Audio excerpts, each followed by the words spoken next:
Let me just make sure. Can you see my screen? Yes, we can see your screen. Yeah, I can see it Okay, quite clear. Yes. great. All right, thank you. It's really great to be part of this event. Partly because I actually really do like the pre-auction events. I've told quite a lot of colleagues of mine and people that are interested in property that they should always attend the pre-auction event for the auction house, because you get quite a lot of information from the panelists. You also get you have the chance to ask as many questions as you like. And the first one I went to, I really enjoyed it. I think that's the one where Jay and I can't remember the second fellow who presented, and they were amazing. So well done, Sam. I really like these events, and so it's quite an honor for me to actually be able to speak on this event as well. So I'm CEO of Citygate Property Development Limited, and just to give some context into how I got down this path of property, in my family we've always been quite what do you call it, entrepreneurial. So my dad had his own business. So from when I was young, there was always this encouragement to think about what else you could be doing outside of your sort of day job. Now, interestingly enough, I still always wanted to work in corporate. It was always a dream of mine. I always wanted to have that city job and, you know, go to the city and work. So when I finished my undergrad, I went to the US, did my MBA, and then got a job with KPMG as a KPMG consulting as a management analyst. And that went well. It was a good job. But then for me, staying in the US, while it was nice, it was a bit isolating just because I was so connected to family and very family oriented. So at some point I said, okay, let me come out to the UK and see how it is here. And I loved it. Everything about the UK just resonated with me somehow. And so eventually ended up staying here. I got a job in the city again. And I worked with BP initially as an analyst, and then eventually became a project manager in that role. And also another great job, enjoyed it. But I think one thing that obviously stuck with me was the fact that I always knew I wanted to do something. I hadn't quite identified whether it was going to be property or what it was going to be, but I knew I wanted to be I wanted to have my own business. Now, interestingly enough, with trying to get into something else and work out what I wanted to do, while I was at work, I also realized something that wasn't going to work for me long term, was the fact that we had long hours, worked all the time. And I remember there was a project that I worked on that I traveled quite a bit for work, and I put all my effort into it. And in the end, that was the year where there was a crisis in the company, and there was a freeze on salary, on raises, pay raises, and I'd worked hard. That was supposed to be my promotion year. So for me, I just realized, combined with that and knowing I wanted to go into being an entrepreneur, I realized this isn't going to work long term. I need to start looking for something else to do. So I'd already started getting the education, just like what Aisha was saying. Just started kind of getting the education, getting an understanding of how the market, and of course, the UK goes gaga for property, right? So already there was a lot of talk about the property market, and it's one of those it's one of those industries that's very well talked about in the UK. So definitely my interest was piqued in that direction. But in 2005, 2006, which is when I really wanted to start getting into property, I felt, how it is where you just feel like there's so many people buying, there's so many people in the market. At the time, I just felt like the prices were overheated. I didn't know anything about investing. I didn't know anything, but it's just a gut feeling that, the prices were not working. I got a few offers of a few deals, and just the rental amounts and the price points of the property just didn't seem to make sense. And I guess it's a precursor to understanding how investment works and the way you buy a property, how you select the right property. Because at the time, even just looking at the numbers, it just looked like if anything goes wrong, then this deal isn't going to stack up. So that was in 2006, 2007. And then we had the financial crisis. So now I'm still at work. We have the financial crisis. And then I kind of went into, I thought if I didn't get into property then, because at this point I'd already been building up that track record understanding, I knew it wasn't going to happen, because at this point, prices were as low as they were going to be. Although I have to say, because I have a slide coming up about the differences between the two, and just to give it a context, I'm going to come back to that, but just to let you know that CEO founder of Citygate Property Development Limited, that's now the company that I run. It's built up of our family portfolio as well as managed portfolio for our clients. And then Citygate Homes is more of the management side of the business. So we do a lot of is the agency. And, you know, I think when you're a property entrepreneur, you find yourself, just like I used to say, your hands in different pots, in that it's all property related, but somehow there are multiple streams of income within property in itself. So we have the development company, which does all of the heavy lifting, the refurbs, the lofts, the developments, whatever it is that we're doing. But then we have the management side of it that manages all of that, manages the property portfolio, and then has started to expand to manage other people's portfolios as well. And then more recently launched a Property Mom podcast, just because, you know, when I got into property, at the time I was single, so I was able to work quite a bit, you know, hustle, do the grind. But as the kids started coming, it started getting very, very difficult to combine both. And my kids are still young. They're still, my son is 4, daughter is 2, and I'm still managing them as well as the business. So, you know, I started a podcast just to kind of talk more about property, in all fairness, but sometimes I'll throw in a few of the issues, not issues, but some of the challenges that I have running the two.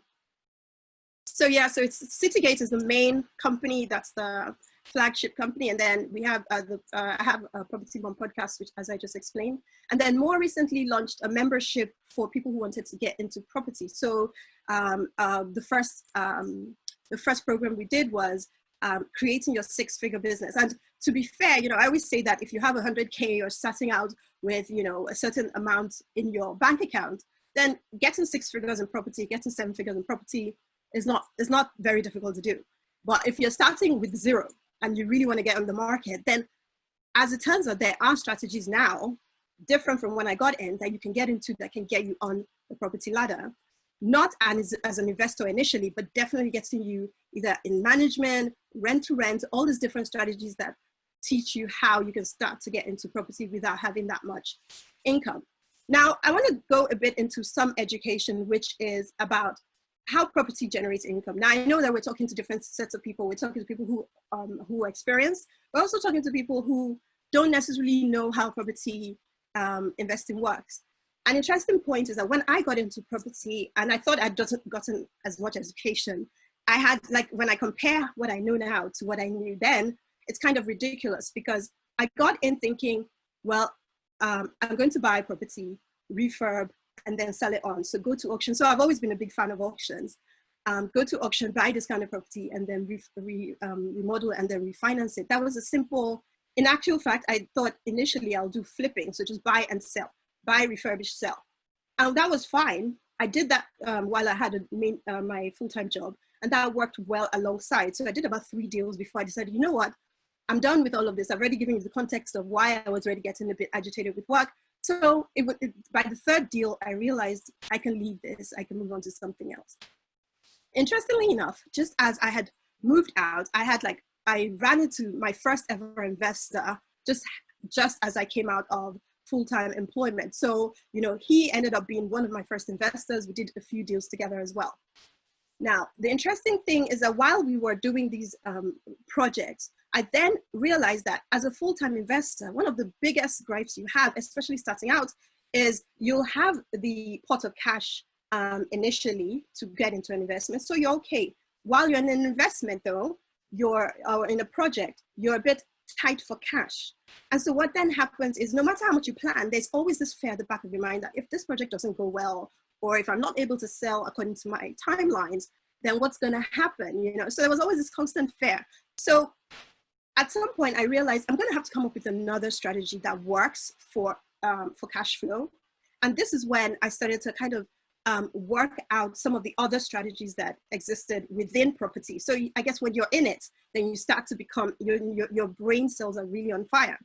And then, so just to go over some of the difference. So capital appreciation, you buy the property, you hold it, and then you make money off of when you sell it in the future. And then, or you can force the appreciation, which is one of the strategies that I use. It's vital that if you're a property investor, that you're not just buying a property to hold it, that you're making your money work hard for you. And then of course we know cash flow income, which is the rental income. But then more recently, or at least in the last maybe 5-6 years, there have been more aggressive strategies to make sure that you're getting more rental from, you're making your properties work harder for you. So HMOs, service accommodation, was very big in service accommodation as well. And then real estate services, so having an agency, refurbs, interior decor, all those types of activities that also create the ongoing cash flow in the business. Because if you're creating a business, then you need to make sure that you have both the long-term strategies and then the short-term strategies that are keeping your business fluid. And then of course, real estate related strategies is more of the rent to rent, the lease options, all these types of strategies that you can get into if you don't have that initial deposit to get into property. But those strategies still work in terms of creating that ongoing cash flow. So this is me on Homes Under the Hammer a few years later after I'd started this whole process. And pretty much, as I said, I'm an auction junkie. I'm constantly at the auctions looking for deals. And in fact, my first ever property that I bought in auction was a mistake property. I saw the price and I was like, this is ridiculous. This price is just too low.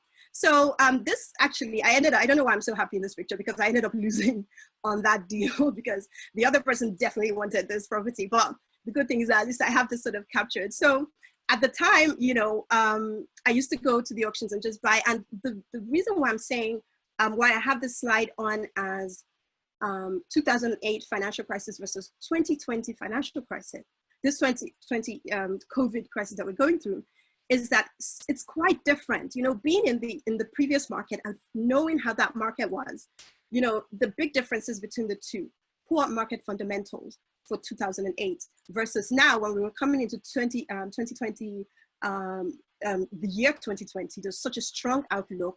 The market fundamentals were strong. Bank of England, they had lowered their rates drastically just to ease things when the original financial crisis started to take hold. But Bank of England interest base rates were already quite low coming into this crisis. So it's, you know, when you look at all the different measures, the palliative measures were towards the banks, then the palliative measures now have been more towards the individual businesses, trying to make sure that it's trickling down. Banks were not lending. I remember then somebody told me that if you can make it in property entrepreneurship in this market, then you will be successful, because it's been so difficult to get lending in the during the 2008 financial crisis. Now banks are still lending. There was a short freeze and during the lockdown, but banks are still on the market, and it's not been as difficult to get lending. Difference over in 2008 as well, there was lots of property stock. I remember then the auctions were just rife with property. We'd go into the auction with 300-400 properties just blasted into the market. Now, very limited stock. You have the 80, you know, like just under 100 properties. So there's a pressure on the market.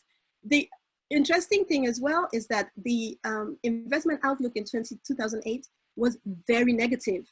In fact, I remember buying then thinking, this is very risky. There was this constant negative consumer attitude towards generally buying anything. So, but now even though there's still that trepidation as to, we don't know what's going to happen with the the effect of the lockdown and the follow-on after the government withdraws, the follow and all of that. But there's still a very strong investor sentiment, because everybody I know, foreign investors, people that I know, are all looking to get on the property ladder, because they found that property works out as a good financial strategy, either to replace your day income or as a long-term retirement plan. So the sentiment is definitely different. Sam, you just have to let me know once I'm going a bit over my time. Now, one of the reasons why I love the auction and why I've always bought in auction is because in a way you have a sense of... Okay, you got a couple more minutes to round up. Then. All right. So you have the auction precedes the wider market, in that, you know, once you go into the auction, once you see the trends that's happening in the auction, you can almost predict what's going to happen in the wider property market. Lots of benefits to buying in the auction. You get amazing timelines. You know, you can pretty much plan out your year once you're trying to buy in auction, but you have to understand how it works. It's not something you get into without, you know, it's not something you get into without understanding the ramifications of it. You also have to know the right strategy so that you can do the uplift. If you're an investor, you're trying to maximize your investment strategies. So you need to make sure that you are buying the right properties that will give you that additional income. Yeah. Okay. Dolapo, do you want to go through some of the slides that you've done here, so that let's run through. So just a quick case studies before I could just talk about property forever. so one of the, what I call my bread and butter deals, these are the deals that are just simple, you know, you're in within like 6 months. So it's a 1-bed refurb in a desirable area. It's, you pretty much buy it, have it refurbed by, it costs about 25 to 30K to turn this around. Simple project, buy it at 400,000, revalued at 550. So you have that 150 uplift within 6 months, and then you pretty much refinance and take your money out for the, like if you're into the buy, refurbish, remortgage strategy. So it's a simple deal that you can get into. And this is what it looked like after. Total cash investment was 160K, remortgaged out, and then you're able to reinvest the amount you're able to take out of it, which came out to 112,000 with an ongoing rental income of 1,900 per month. This was actually supposed to be serviced accommodation, which we eventually had to convert to a long-term rental. And then for the larger projects, we have the development projects where we do the rear extension. And this was actually quite a cheap property. It already had planning, 300K in the auction. Refurb cost came to 80K because we had to do the extension as well as do the internal. Revalued 12 months later because the work took quite a while at just under 500K. So the uplift was almost 200K, and we're able to extract from this property pretty much everything. I think we had about maybe £10,000 left in this property, but the ongoing rental with this property is 2,100 a month. So it works out to be quite a simple project that you can get into. It doesn't take too long, but you know, it works in terms of the financials because you're able to extract most of your money and move into the next project. And so that's pretty much, it's purchase to refinance, usually takes 9 to 12 months for the larger projects. For the smaller ones, it takes just under 6 months. And then the latest project that we're working on now is a church that we bought all the way up in Northeast. And we're working with the council now to try and figure out what exactly works for the environment, because it's located right in the city center. And we're trying to work it out as part residential and part commercial. So that's the latest project. And then pretty much for me, it's reach out to me if you have any questions about property. You know, it's a life-changing business. It definitely intertwines with your life, but it's one that, you know, is very rewarding. So thank you very much, Sam. That's the end of my presentation. Okay.